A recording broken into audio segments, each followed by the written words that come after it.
श्री शिवाय नमस्तुभ्यम। हर हर महादेव। दोस्तों आज हम शनि प्रदोष व्रत कथा लेकर आए हैं। आइए शुरू करते हैं। एक बार सभी प्रेम से बोलिए हर हर महादेव। गर्ग आचार्य जी ने कहा, हे महामते, आपने शिव शंकर प्रसन्नता हेतु समस्त प्रदोष व्रतों का वर्णन किया। अब हम शनि प्रदोष विधि सुनने की इच्छा रखते हैं, सो कृपा करके सुनाइए। तब सूत जी बोले, हे ऋषि, निश्चयात्मक रूप से आपका शिव पार्वती के चरणों में अंतित प्रेम है।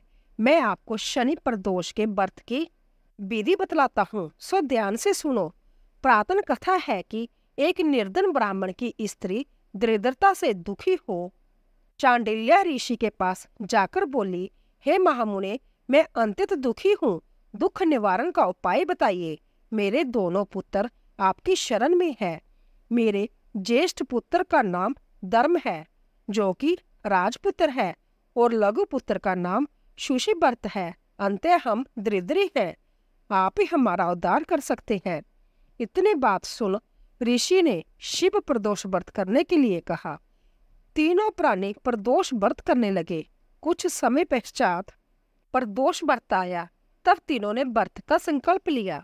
छोटा लड़का, जिसका नाम शुशिव्रत था, एक तालाब पर स्नान करने को गया तो उसे मार्ग में स्वर्ण कलश धन से भरपूर मिला। उसको लेकर वह घर आया। प्रसन्न हो माता से कहा कि माँ, ये धन मार्ग से प्राप्त हुआ है। माता ने धन देखकर शिव महिमा का वर्णन किया। राजपुत्र को अपने पास बुलाकर बोली, देखो पुत्र, यह धन हमें शिवजी की कृपा से प्राप्त हुआ है। अंत्य प्रसाद के रूप में दोनों पुत्र आधा आधा बांट लो। माता का वचन सुन राजपुत्र ने शिव पार्वती का ध्यान किया और बोला, पूज्य, यह धन आपके पुत्र का ही है, मैं इसका अधिकारी नहीं हूँ। मुझे शंकर भगवान और माता पार्वती जब देंगे तब लूंगा। इतना कहकर वह राजपुत्र शंकर जी की पूजा में लग गया। एक दिन दोनों भाइयों का प्रदेश भ्रमण का विचार हुआ। वहां उन्होंने अनेक गंधर्व कन्याओं को क्रीड़ा करते हुए देखा। उन्हें देख शुशिव्रत ने कहा, भैया, अब हमें इससे आगे नहीं जाना है। इतना कह शुशिव्रत उसी स्थान पर बैठ गया, परंतु राजपुत्र अकेला ही स्त्रियों के बीच में जा पहुंचा। वहां एक स्त्री अति सुंदरी राजकुमार को देखकर मोहित हो गई और राजपुत्र के पास पहुंचकर कहने लगी, हे सखियों, इस वन के समीप ही जो दूसरा वन है, तुम बाहर जाकर देखो। बांति बांति के पुष्प खिले हैं, बड़ा सुहावना समय है। उसकी शोभा देखकर आओ। मैं जहाँ बैठी हूँ, मेरे पैर में बहुत पीड़ा हो रही है। जय सुन सब सखियां दूसरे वन में चली गई। वह अकेली सुंदर राजकुमार की ओर देखती रही। इधर राजकुमार भी कामुक दृष्टि से निहारने लगा। युवती बोली, आप कहाँ रहते हो? वन में कैसे पधारे? किस राजा के पुत्र हो? क्या नाम है? राजकुमार बोला, मैं विंदर्भ नरेश का पुत्र हूँ, आप अपना परिचय दे। युवती बोली, मैं विंद्रविक नामक गंधर्व की पुत्री हूँ। मेरा नाम अंशुमती है। मैंने आपकी मन स्थिति को जान लिया है कि आप मुझ पर मोहित हैं। विधाता ने हमारा तुम्हारा संजोग मिलाया है। युवती ने मोतियों का हार राजकुमार के गले में डाल दिया। राजकुमार हार स्वीकार करते हुए बोला कि हे बद्रे, मैंने आपका प्रेम उपहार स्वीकार कर लिया है, परंतु मैं निर्धन हूँ। राजकुमार के इन वचनों को सुनकर गंधर्व कन्या बोली कि मैं जैसा कह चुकी हूँ वैसे ही करूंगी। अब आप अपने घर जाइए। इतना कहकर वह गंधर्व कन्या सखियों से जा मिली। घर जाकर राजकुमार ने शुशिव्रत को सारा वृत्तांत कह सुनाया। जब तीसरा दिन आया, वह राजपुत्र शुशिव्रत को लेकर उसी वन में जा पहुंचा। वही गंधर्व राज अपनी कन्या को लेकर आ पहुंचा। इन दोनों राजकुमारों को देख आसन दे के कहा कि मैं कैलाश पर गया था। वहां शंकर जी ने मुझसे कहा कि धर्मगुप्त नाम का राजपुत्र है, जो इस समय राज्याभिहन निर्धन है, मेरा परम भक्त है। हे गंधर्वराज, तुम उसकी सहायता करो। मैं महादेव जी की आज्ञा से इस कन्या को आपके पास लाया हूँ। आप इसका निर्वाह करें, मैं आपकी सहायता कर आपको राजगद्दी पर बिठा दूंगा। इस प्रकार गंधर्वराज ने कन्या का विधिवत विवाह कर दिया। विशेष धन और सुंदर गंधर्व कन्या को पाकर राजपुत्र अति प्रसन्न हुआ। भागवत कृपा से वह समय उपरांत अपने शत्रु को दमन करके राज्य का सुख भोगने लगा। बोलिए शिव शंकर भगवान की जय। दोस्तों, अब सुनते हैं त्रयोदशी व्रत की दुर्लभ कथा। तो आप लोग बड़ी ही श्रद्धा और प्रसन्नचित मन से भगवान शिव और माता पार्वती के चरणों का ध्यान करते हुए इन कथा को पूरा अवश्य सुनिएगा और कमेंट बॉक्स में हर हर महादेव अवश्य लिखिएगा। कि एक बार की बात है, माता पार्वती शिव जी को पति रूप में प्राप्त करने के लिए घोर तप कर रही थी। उनके तप को देखकर देवताओं ने शिव जी से देवी की मनोकामना को पूर्ण करने की प्रार्थना की। शिव जी ने पार्वती जी की परीक्षा लेने के लिए सप्त ऋषियों को भेजा। सप्त ऋषियों ने शिव जी के सैकड़ों अवगुण गिनाए, पर पार्वती जी को महादेव के अलावा किसी और से विवाह मंजूर नहीं था। विवाह से पहले सभी वर अपने भावी पत्नी को लेकर आश्वस्त होना चाहते हैं, इसीलिए शिव जी ने संध्या भी पार्वती जी की परीक्षा लेने की ठानी। भगवान शंकर प्रकट हुए और पार्वती जी को वरदान देकर अंतर्धान हो गए। इतने में पार्वती माता जहां तप करी थी, वहीं पास में तालाब में मगरमच्छ ने एक लड़के को पकड़ लिया। लड़का जान बचाने के लिए चिल्लाने लगा। पार्वती जी से उस बच्चे की चीख सुनी नहीं गई। द्रवित हृदय लेकर वह तालाब पर पहुंची। वहां पहुंचकर देखती है कि मगरमच्छ लड़के को तालाब के अंदर खींचकर ले जा रहा है। लड़के ने देवी को देखकर कहा, मेरी ना तो माँ है, ना बाप है, ना ही कोई मित्र है। माता, आप मेरी रक्षा करो। पार्वती जी ने कहा, हे मगरमच्छ, इस लड़के को छोड़ दो। मगरमच्छ बोला, दिन के छठे पहर में जो मुझे मिलता है उसे अपना आहार समझकर स्वीकार करना मेरा नियम है। ब्रह्मदेव ने दिन के छठे पहर इस लड़के को भेजा है, मैं इसे क्यों छोड़ूं? पार्वती जी ने विनती की, तुम इसे छोड़ दो, बदले में तुम्हें जो चाहिए वो मुझसे कहो। मगरमच्छ बोला, एक ही शर्त पर मैं इसे छोड़ सकता हूँ। आपने तप करके महादेव जी से वरदान लिया है, यदि उस तप का फल मुझे दे दो तो मैं इसे छोड़ दूंगा। पार्वती जी तुरंत तैयार हो गई। उन्होंने कहा, मैं अपने तप का फल तुम्हें देने को तैयार हूँ, लेकिन तुम इस बालक को छोड़ दो। मगरमच्छ ने समझाया, सोच लो देवी, जोश में आकर संकल्प मत करो। हजारों वर्ष तक जैसा तप आपने किया है वैसा देवताओं के लिए भी संभव नहीं है। उसका सारा फल इस बालक के प्राणों के बदले चला जाएगा। पार्वती जी ने कहा, मेरा निश्चय पक्का है, मैं तुम्हें अपने तप का फल देती हूँ, तुम इसको जीवन दे दो। मगरमच्छ ने पार्वती से तप दान करने का संकल्प करवाया। तप का दान होते ही मगरमच्छ का देह तेज से चमकने लगी। मगरमच्छ बोला, हे पार्वती, देखो, तप के प्रभाव से मैं तेजस्वी बन गया हूँ। तुमने जीवन भर की पूंजी एक बच्चे के लिए व्यर्थ कर दी। चाहो तो अपनी भूल सुधारने का एक मौका और दे सकता हूँ। पार्वती जी ने कहा, हे मगरमच्छ, तप तो मैं पुण्य द्वारा कर सकती हूँ, किंतु यदि तुम इस लड़के को निगल जाते तो इसका जीवन वापस नहीं मिल सकता था। देखते देखते वह लड़का अदृश्य हो गया।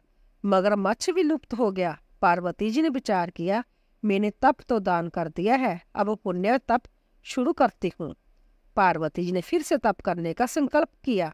भगवान सदाशिव फिर से प्रकट होकर बोले, पार्वती, भला अब क्यों तप कर रही हो? पार्वती जी ने कहा, प्रभु, मैंने अपने तप का फल दान कर दिया है। आपको पति रूप में पाने के संकल्प के लिए मैं फिर से वैसा ही घोर तप करके आपको प्रसन्न करूंगी। महादेव जी बोले, मगरमच्छ और लड़के दोनों रूपों में मैं ही था। तुम्हारा चित्त प्राणी मात्र में अपने सुख दुख का अनुभव करता है या नहीं, इसकी परीक्षा लेने के लिए मैंने यह लीला रची थी।